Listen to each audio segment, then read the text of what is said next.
Hi, welcome to Aries Gaming. We have now the part 2 of the Frame Arms Girl collaboration at Artery Gear Fusion. We have 4 new units, and the return of Stylet and Base Lard banners. Are there any good units on this collaboration? Or is it just another fan service? Well, let's find out. We shall start with Hesvelger, a green assault unit. She looks good, her armor and those guns are really cool. Let's check her skills out. Her basic attack is called Beryl Launcher. Attacks a single enemy with a 40% chance to inflict defense drop, lasts for 2 turns. When launching a follow-up attack with Beryl Launcher, raise the chance of inflicting defense drop by 40%. This one is a good skill. Any skill with defense drop is definitely going to be helpful for your team. She also increases the chance of putting defense drop if she does a follow-up attack, so this one is a very good skill. Her second skill is called Tornado Blade. Attack a single enemy, dealing a percentage of attack and the target's maximum HP. Has a 30% chance to follow up with her basic attack. When the target is under the status of bind, raise the chance of follow-up by 100%. This is another good skill. This skill increases her chance to perform a follow-up attack. When the target is under bind, she will 100% perform a follow-up attack. Synchronizes well with her ultimate skill, which obviously has a bind debuff on it. Speaking of her ultimate skill, this is called Beryl Excalibur. Attacks all enemies with a 50% chance to inflict speed drop and a 60% chance to inflict bind to all targets, lasts for 2 turns. If you manage to put bind on the target, you will automatically use your basic attack. Remember that her basic attack has a chance to put defense drop, so this will make your team do more damage. Bind debuff means the target becomes immune to move bar buffs and debuffs. Getting her unique equipment will raise her chance of inflicting buff to 100%, so try to get it if you plan on using Hesvelger. Well, you must get the unique equipment of every unit that you use, if they have unique equipment. As unique equipment will definitely make your unit a whole lot stronger. Build her as a typical offensive unit with lots of speed. You do not need accuracy on her, especially if you have her unique equipment. Hesvelger is an okay unit. I think she could work well, but there are so many better units in the game right now. I would say she is a mid-tier unit. The next new unit we have is Architect, a blue defender type unit. Those huge metal arms are cool. Looks like she could do some serious damage with those arms. Unfortunately, she is a defender. We can't expect huge damage from them like assault units. Her basic attack is called Combat Subroutine. Attacks a single enemy with a 35% chance to inflict mark to the target for 2 turns. When under performance balance, raise the chance of inflicting mark debuff by 100%. Mark debuff causes the enemy to receive 15% more damage. It is essentially a weaker form of defense drop. Pretty average skill in my opinion. Her second skill is called Multiboxing Subroutine. It is a passive skill. After an ally is attacked, if there is an ally under the status of Lightning Stroke, Burn or Corrosion, follow up with Multiboxing Subroutine.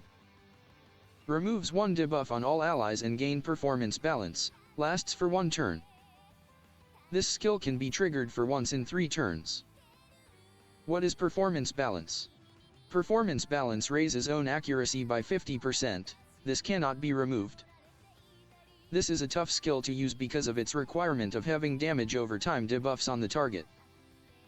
Her ultimate skill is called Melee Subroutine 3B. Attack a single enemy based on percentage of attack in her own max HP. Inflicts attack drop to the target, lasts for 2 turns. Ignores the target's status resistance if used in PvE, and inflicts defense drop that lasts for 2 turns. Grants all allies shield based on 20% of her max HP, lasts for 2 turns. This is a good skill, but only in PvE scenarios. She ignores the target's resistance. This will make her put debuffs on the target easily. The ignore resistance will not work in PvP though. In my opinion, she is another mid-tier unit. Sure, she can put an AoE barrier to the entire team, but as of now there are other units that can do that as well. I'm not really feeling good about this collaboration so far, hopefully the other units can reverse that. The next unit is Materia Sisters. Now this is what I'm talking about. Double Wafus in one unit. Unfortunately she can be only obtained by consuming crystals until the entire collaboration ends. You will need to spend at least 16,200 crystals for one copy of Materia Girl and a whooping 72,000 crystals to get her maxed out. Only whales can achieve this level of crystals. Her basic attack is called Crushed Wildness. Attacks a single enemy based on attack and the target's maximum HP. Has a 50% chance to inflict corrosion that lasts for 2 turns. This should hit hard against PvE bosses as it scales on the target's maximum HP. Corrosion is a debuff that deals damage equal to 5% of maximum HP of the target, every start of the turn. Her second skill is called Secret Garden. Removes one own debuff and restore own HP by the amount of 25% attack. Reset the cooldown of ultimate skill and gain a bonus turn. This is basically a heal and cleanse, plus it will refresh the cooldown of your ultimate skill. A good skill overall. Her ultimate skill is called Hug and Kisses. Attacks a single enemy dealing damage based on attack and target's lost HP. Damage from target's lost HP can be no more than 20,000.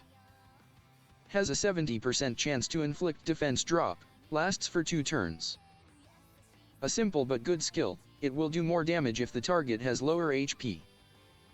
Plus that defense drop for 2 turns makes this a very good offensive skill.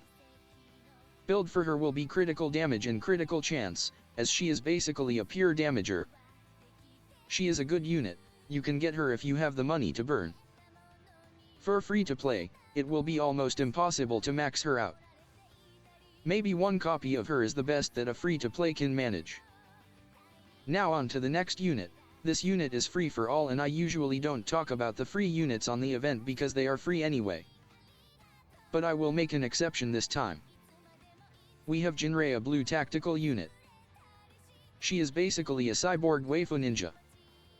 Her basic attack is called Repeating Ninja Stars. Attacks a single enemy, with a 40% chance to inflict Feeble, lasts for 1 turn. An average skill, Feeble makes the target unable to put any buffs. Unfortunately it only lasts for 1 turn, so that makes this skill pretty average. Her second skill is a passive one, it is called Body Double. Raises own counter attack chance by 15%, will use Body Double for counter attack. When taking greater damage than 60% of own max HP, use Body Double to counter attack. What is Body Double? Deal damage to a single enemy, remove 1 buff from the target, with a 60% chance to inflict Feeble. Lasts for 1 turn. This will basically make her counter attack more, and if she counter attacks it removes a buff and puts Feeble on the target. This is pretty average because even if she counter attacks, she will not do significant damage as she is a tactical unit. Even if she lands the Feeble and strip a buff from the target, I don't think it will be enough to turn the tide of battle to your favor. Her ultimate skill is called Flash Thunder. Attacks all enemies with a 60% chance to inflict attack drop debuff to all enemies, lasts for 2 turns. A good skill but nothing really special here, that AoE attack drop is good. But as I said, not enough to make her a high tier unit. Thankfully that ultimate animation makes up for it. Another jiggly ultimate like the one on Materia Girl. And again she is a free unit, so there is that. We also have the Stylet and Base Lard banners. These are the old units from the part 1 of Frame Arms Girl collaboration. Stylet is one of the highest tier units on the game, so if you did not get her before, now is your chance. This is a pretty underwhelming collaboration in terms of skill sets. In terms of skill animations and design, this is definitely top notch. Stylet is still the strongest unit in this entire event. I would suggest new players to try and get Stylet. For veterans who has Stylet already, I could say that you can probably skip this one. And for those veterans who failed to get Stylet before, I strongly recommend to try again and get her. What do you think of this part 2 collaboration? Who would you like to get on all of this units? Let me know on the comment section below. Don't forget to like and subscribe, and thank you for watching.